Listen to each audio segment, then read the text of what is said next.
So this is the first week update of my journey into CS. You know, the CS where I'm doing the self-study. I'm not going to college. Yeah, so uh, I've been reading about maths, discrete mathematics. That's Susan book. Yeah, it's good, and I've only completed chapter 1 and 2.1, I think. I know my pace is really slow, but I haven't studied before this. I didn't really used to need to study.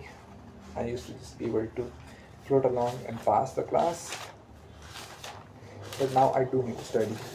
So this is how much I've studied in a week. I will study each of the topic. The first chapter is called Speaking Mathematically, and in this chapter we study about variables, about the kind of statement, universal statement, conditional statement, and existential statement, and what are the universal conditional statement and other kind of things. Universal conditional statement, universal existential statement, and existential universal statement, and how to write things. The next 1.2 was the language of sets. In this, we read about sets and roster notation, set builder notation, subsets, Cartesian product. Yeah, and also about strings and how strings are formed, which it's kind of fascinating. So I've been a JavaScript dev, and well, I've also like studied C and other program in my ninth grade. In that, in that we studied that string is an array of character, and in this chapter we created string with a set, and that we arranged every element of the set within itself. We did a Cartesian product, I guess, of an A word a Cartesian product of A and A. Yeah, so it was kind of, and this I saw a whole uh, an array of, like, let's say, of elements being generated from just a few elements, and it was fascinating. So 1.3 was the language of relation and function, and in the book there are some quotes, and I've written all of those quotes because it's so fascinating. For example, in 1.3, the quote is from Josiah William Willard Gibbs, 1839 to 1903, and the quote is, "Mathematics is a language, and I am a trilingual, and I study programming language," and you can add all of those. That's fun. So mathematics is a language from what I've studied till now, and in 2.1 we study about representing. I will get to it, but we study about representing a sentence or logic as a equation, and in that it comes to you like mathematics is a language, though not a language that we would not a kind that we would typically equate to a language. It is a language. So, in coming back to this, 1.3 has the language of relation and function. In this, we study about what a relation means, an arrow diagram of a relation. I should have noted here a relation, did not, and functions. And every function is a relation, but not every relation is a function. I knew all of these before, but I have refreshed this. This though, 1.4, the language of graph, I did not know. Uh, After I finish this book, I think I will read about graph in more detail. And this quote again, Alfred North Whitehead, from 1861 to 1947. The whole of mathematics consists in organization of a series of aid to the imagination in the process of reasoning. This is a good quote. The whole of mathematics consists in the organization of a series of aid to the imagination in the process of reasoning. And the classic game that we used to do to play as a kid, the game of if you have three animals, let's say you have three animals, a hen, a fox, and a grain of, let's say, rice, a sack of grain, how would you get them across the river so that they would be able to, so that all three of them would reach across the river one at a time? But the case is you cannot take, uh, the hen would eat the grain and the fox would eat the hen. So if you, let's assume you take the uh, grain at first, the fox would eat the hen, so the game would be over. And if you take the fox at first, the hen would eat the grain. So my brain doesn't really work in that way. So we played that game as a kid, and it's kind of good for logic building. And in this chapter about crafts, we had to do that in a graphical manner, and it kind of makes it really easy to follow the reasoning. This example that I wrote is a different one. It's of vegetarian and cannibals. So you have two cannibals and two vegetarian, and they're on the one side of the on one side of the river, and you have to get them across the river. But you cannot take, you can only take two at a time. Wait, you can only take one at a time, or you can take two at a time, it's your wish. But the thing is, you cannot at any moment have more cannibals than a vegetarian, because they will consume him. So you have to pay with that in mind, and you have to get all of them across the river. You cannot just say I will take the vegetarian and leave the cannibals. This is a really fun game, and I did solve it as well. So this is the next chapter, chapter 2, logic of compound statement, and it's about and the first topic is logical form and logical equivalence.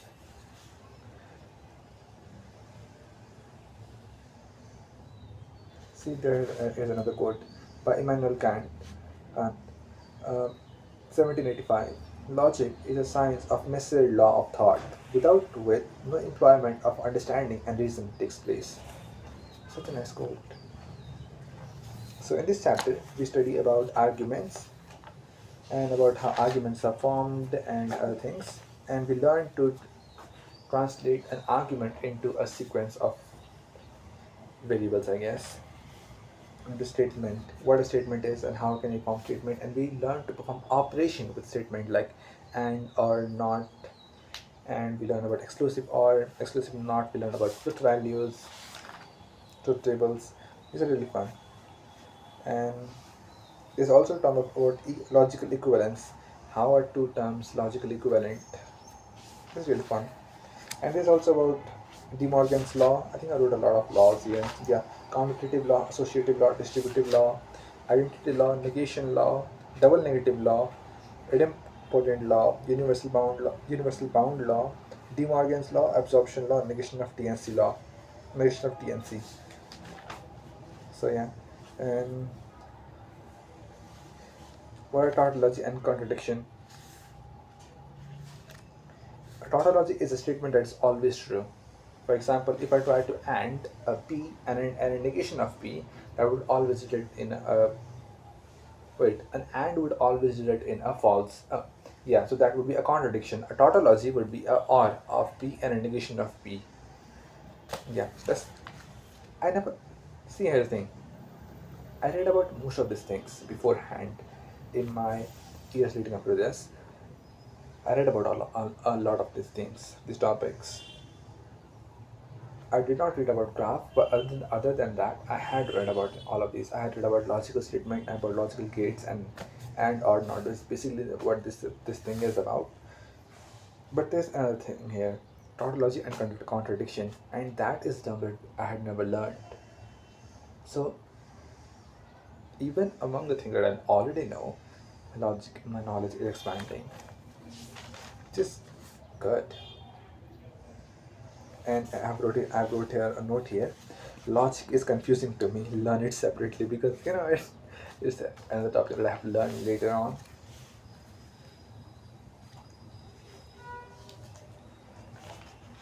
So These are just some example that I did, exercises. So yeah, I've studied till this point. Not a whole lot. 1, 2, 3, 4, 5, 6, 7, 8, 9, 10, 11, 12, 13, 16, 17, 18, 19, 20, 21, 22, 23, 24. I've studied 24 pages in a week, which is not something to be proud about, but I hadn't studied anything beforehand. The last time I studied anything was in 10th grade, and that was 2069, I think. No, it was 2068 or something. And I'm really old. Okay, so yeah, I need to look about what was the year. Was it 69? I need to look it up. So it's been no, it's definitely a lot, a whole before, not before that.